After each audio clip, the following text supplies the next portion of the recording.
अस्सलामुअलैकुम वरहमतुल्लाहि वबरकातुहू। जनाब अज माशाल्लाह नागरा शेप माशाल्लाह दो पठोर की लाट आ गई ने बिल्कुल जैज़ और मकूल राइट ने। तो बड़े दोस्तों ने फौजी भाई दो पठोर की लाट लिया दो।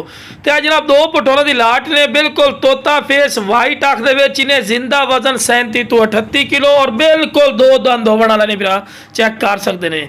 और खस्सी पठोरा ने तो लो बिरा टोर फिर के विखा रहे हैं कि सेहतमंद और माशाल्लाह एक्टिव ने और डिमांड ही बिल्कुल जायज़ और मकूल हो सी बिरा जो बिरा जोड़ी ली सी इंशाल्लाह कोई अपना 80-90 हज़ार भी रेट नहीं होना बिल्कुल जायज़ हो सी। लेकिन स्क्रीन पर नंबर चलता पे इस राबता जरूर करना है इंशाल्लाह भाई दे राबते की कदर ही हो सी।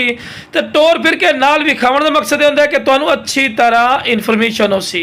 हाँ मेरे को कोई बिरा आवना चाहे जनाब लोकेशन मेरी लुडन शहर जिला विहाड़ी है। लुडन मेन अड्डे ते यूबीएल बैंक और PSO पंप के सामने इतने मेरा भाई आके भी लै सकते हैं। तो कार्गो की गल की जाए जनाब कार्गो की सहूलत माशाल्लाह आल पाकिस्तान मौजूद है। खूबसूरत माशाल्लाह चीज़ ने। तो लो बिरा दूसरे नंबर ते पठोरा आ गए ने।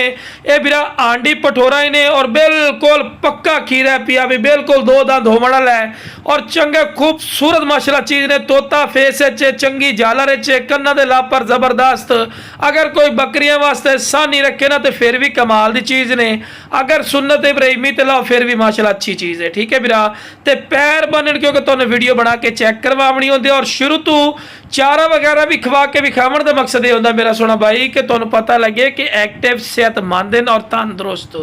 हाँ जनाब कोई जनाब लमने दोने जोड़ी लमना चाहे जनाब 80-85 हज़ार रुपया बिल्कुल रेट नहीं होना। जरा फिर पहले कॉल कर सुधी कॉल की इज्जत और रिस्पेक्ट कर सके और बिल्कुल जायज़ और मकूल